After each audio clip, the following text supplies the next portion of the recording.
Sayyidina Husain terbunuh dengan terpenggal kepalanya. Setelah itu, kepala Sayyidina Husain dipakai Yazid untuk mainan selama kurang lebih 2 bulan lamanya.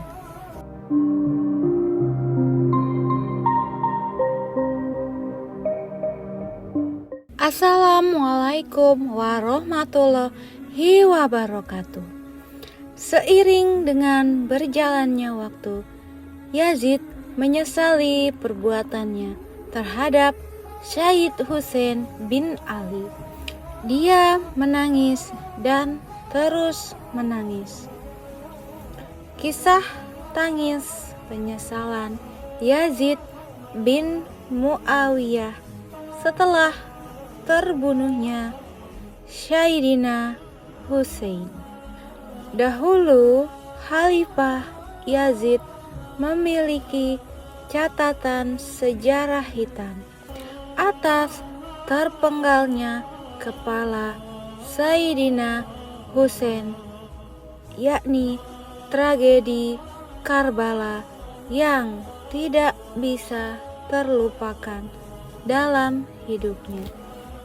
Karena salah satu penyebab wafatnya cucu Nabi Muhammad itu adalah Yazid sendiri.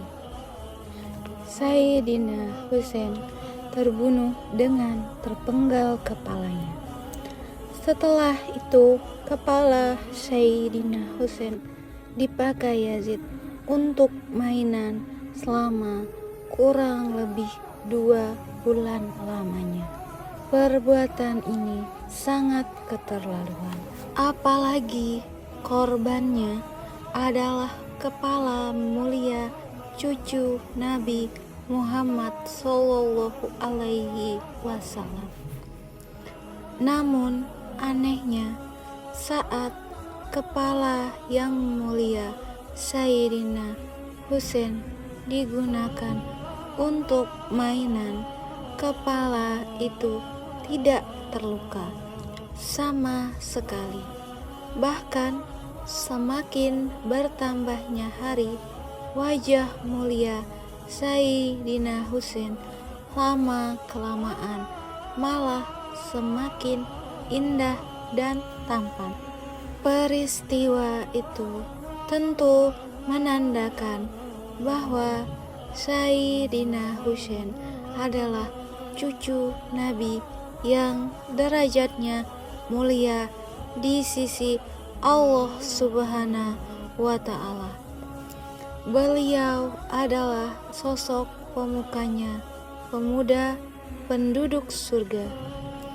Setelah kejadian menyedihkan itu, kepala Sayyidina Husain dimakamkan di salah satu masjid yang menjadi kebanggaan Bani Umayyah. Waktu semakin bergulir, berganti, tak terasa peristiwa kelam Karbala sudah lama terjadi. Kemudian timbullah rasa penyesalan dalam diri Yazid bin Muawiyah. Ia menyesal atas perlakuan buruknya kepada cucu Nabi Muhammad Sallallahu Alaihi Wasallam. Ia terus-menerus menangisi masa lalunya yang penuh dengan dosa dan kezaliman. Bahkan rasa sesal ini masih berlangsung sampai akhir penyerahan kursi kekuasaan kepada putranya, yaitu Muawiyah bin Yazid. Seperti kita ketahui bahwa kekuasaan Bani Umayyah diturunkan dalam lingkup keluarga mereka sendiri. Namun, putra Yazid yang bernama Muawiyah bin Yazid tidak mau diserahi jabatan Hafilah. Muawiyah bin Yazid masih saja teringat-ingat tragedi yang dilakukan ayahnya. Itulah alasan Muawiyah bin Yazid enggan terjun ke dunia politik. Ia kemudian lebih menyukai kehidupan sederhana dalam kezuhudan serta sebagai cara untuk menebus dosa dan kesalahan ayahnya Yazid. Muawiyah bin Yazid lalu dikenal sebagai orang yang sangat zuhud. Ia pernah berkata, "Mencintai dunia adalah pangkal dari segala kesalahan." Akhirnya, karena Muawiyah enggan terjun ke dunia politik, maka jabatan kekhalifahan selanjutnya diberikan kepada Marwan bin Hakam. Meskipun Yazid bin Muawiyah pernah menapak noda hitam dalam sejarah Islam dan kepada zuriyah Nabi Muhammad Sallallahu Alaihi Wasallam, tetapi kita tidak boleh mencelanya. Kita cukup mendoakan orang yang bersalah itu, supaya dosa dan kesalahannya mendapat ampunan dari Allah Subhanahu wa Ta'ala. Memang di dunia ini manusia tentu memiliki salah dan dosa, kecuali para nabi-nabi Allah Subhanahu wa Ta'ala. Selanjutnya, setelah wafatnya Sayyidina Husain, garis keturunannya kemudian diturunkan kepada 6 ataupun 7 anaknya. Satu di antara mereka adalah seorang anak laki-laki yang bernama Zaid Zainal Abidin. Sedangkan untuk keturunan anak-anak perempuan Sayyidina Husain banyak tersebar di wilayah Damaskus. Banyaknya keturunan Nabi Muhammad Sallallahu Alaihi Wasallam dari jalur Sayyidina Husain, maka kemudian menjadikan wilayah Damaskus menjadi salah satu tempat yang berkah. Selanjutnya, kisah Imam Syafi'i yang dituduh Syiah karena puisinya tentang Imam Husain dahulu. Imam Syafi'i adalah salah satu ahli fikih dalam mazhab Sunni. Beliau pernah merasa hatinya bergejolak saat menggali kisah-kisah Sayyidina Husain yang syahid terbunuh di Karbala.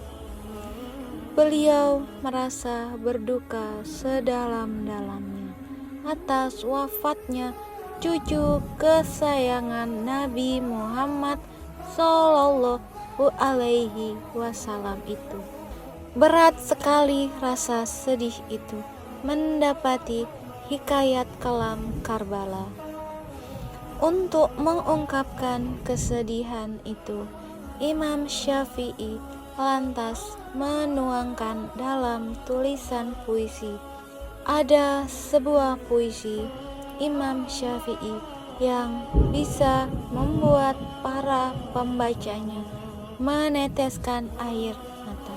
Berikut ini adalah puisinya. Hatiku mengeluh karena hati manusia sedang berada. Kantuk tak lagi datang. Susah tidur membuatku pusing. Wahai siapa yang akan menyampaikan pesanku kepada Al-Husain yang dibantai meski tak berdosa. Bajunya seakan-akan dicelup basah dan memerah. Kini meski pedang pun meratap dan tombak menjerit, dan kuda yang kemarin meringkik kini menatap bumi bergetar. Karena keluarga Nabi Muhammad, demi mereka gunung-gunung yang kukuh niscaya akan meleleh. Benda-benda langit rontok, bintang-bintang gemetar. Wahai jadul-jadul dirobek, demikian juga hatiku. Manusia bersolawat untuknya yang diutus dari kalangan Bani Hashim. Dia juga memerangi anak-anaknya. Duhai alangkah anehnya jika aku dianggap berdosa karena kecintaan kepada keluarga Nabi Muhammad, maka aku tidak akan pernah bertobat dari dosa itu. Imam Syafi'i memang sangat rajin mempelajari sastra Arab klasik. Beliau juga pandai dalam menuliskan syair-syair indah dan menggugah hati. Dalam puisinya, Imam Syafi'i menuliskan gambaran betapa pedihnya ketika Sayyidina Husain dipenggal dan dibantai habis-habisan sampai membuat tanah sekelilingnya merah terkena cucuran darah. Dengan tulisan puisi ini, Imam Syafi'i berharap agar kisah sejarah Sayyidina Husain bisa dijadikan suluh oleh umat Islam dalam menelusuri kebenaran dan membungkam tindak kezaliman. Semangat Sayyidina Husain juga membawa pengaruh Imam Syafi'i dalam menuliskan fatwa-fatwa yang dirasa provokatif oleh penguasa. Fatwa itu adalah kebaikan dunia dan akhirat. Terdapat dalam 5 perkara jiwa yang merasa cukup, tidak menyakiti orang, mencari rezeki yang halal, selalu bertakwa, dan selalu percaya dan bergantung kepada Allah. Dalam semua hal, fatwa ini tentu berlawanan dalam fakta kehidupan penguasa Harun ar-Rasyid, yaitu sang khalifah dinasti Abbasiyah. Sebab karya-karyanya, Imam Syafi'i lantas tidak suka berkecimpung dalam dunia politik. Kekuasaan bahkan pernah Imam Syafi'i diburu oleh penguasa Harun ar-Rasyid karena Imam Syafi'i dituduh berupaya melawan pemberontak dan membela kelompok Syiah. Kala itu memang ajaran Syiah dianggap sebagai ajaran yang membahayakan kerajaan. Padahal sebenarnya Imam Syafi'i hanya meluapkan rasa dukanya dan cintanya kepada Sayyidina Husain yang bernasib malang. Di sisi lain, Sayyidina Husain adalah cucu kesayangan Nabi Muhammad Sallallahu Alaihi Wasallam. Sebab karya-karya Imam Syafi'i yang dianggap berbahaya kemudian mengakibatkan Imam Syafi'i dan beberapa muridnya dijebloskan ke dalam penjara oleh penguasa. Imam Syafi'i tetap kukuh dengan sikapnya dalam membela kebenaran dan memerangi kezaliman. Beliau enggan merevisi fatwa maupun karya puisinya, meskipun harus dipenjara. Selain itu, penderitaan di penjara tidaklah sebanding dengan perjuangan besar Syahidina Husain yang telah melawan kezaliman penguasa. Begitulah sekilas kesedihan dan kecintaan Imam Syafi'i saat menulis hikayah wafatnya cucu Nabi Muhammad Sallallahu Alaihi Wasallam yang sangat tragis dan menyayat hati. Waalaikumsalam warahmatullahi wabarakatuh.